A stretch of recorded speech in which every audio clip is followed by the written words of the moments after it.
हिंगोलीच्या राजकारणात मोठी उलथापालथ झाली आहे। अनिल पतंगे शरद पवारांची साथ सोडणार अशी चर्चा आता रंगू लागली आहे।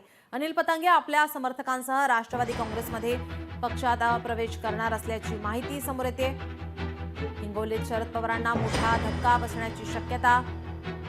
8 जून रोजी अजित पवार हिंगोली जिल्ह्याच्या दौऱ्यावर आहेत। हिंगोलीच्या राजकारणात प्रचंड खळबळ उडवणारी घडामोड या ठिकाणी घडताना आता पाहायला मिळते। चर्चांना या ठिकाणी उधाण आलेलं आहे। शरद पवार गटाचे ज्येष्ठ नेते आणि त्यांच्या अत्यंत जवळचे समजले जाणारे अनिल पतंगे आता शरद पवार यांची साथ सोडून थेट अजित पवार यांच्या नेतृत्वाखालील राष्ट्रवादी काँग्रेस पक्षात प्रवेश करणार असल्याची माहिती समोर येत आहे। 8 जूनला अजित पवार हिंगोली दौऱ्यावर येत आहेत। या दौऱ्यादरम्यान सेनगाव शहरात अनिल पतंगे आपल्या समर्थकांचा पक्षप्रवेश करणार असल्याची माहिती समोर येत आहे। या कार्यक्रमात सेनगाव येथील नगराध्यक्ष कैलासराव देशमुख, युवा जिल्हाध्यक्ष उमेश देशमुख यांच्यासह अनेक नगरसेवक देखील अजित पवार यांच्या राष्ट्रवादीत सामील होणार असल्याची माहिती मिळते आहे। त्यामुळे हिंगोली जिल्ह्यात शरद पवार गटाला मोठा धक्का बसण्याची शक्यता आहे।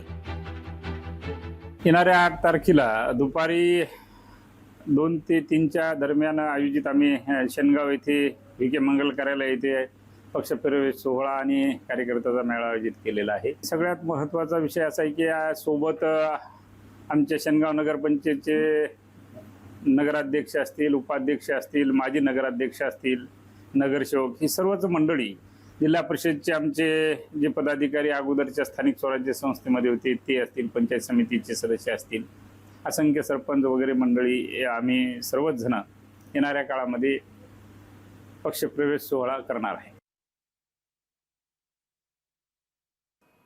हिंगोलीत आता शरद पवारांना मोठा धक्का बसण्याची शक्यता। अनिल पतंगे राष्ट्रवादीमध्ये प्रवेश करणार आहेत। शरद पवार यांची साथ सोडणार।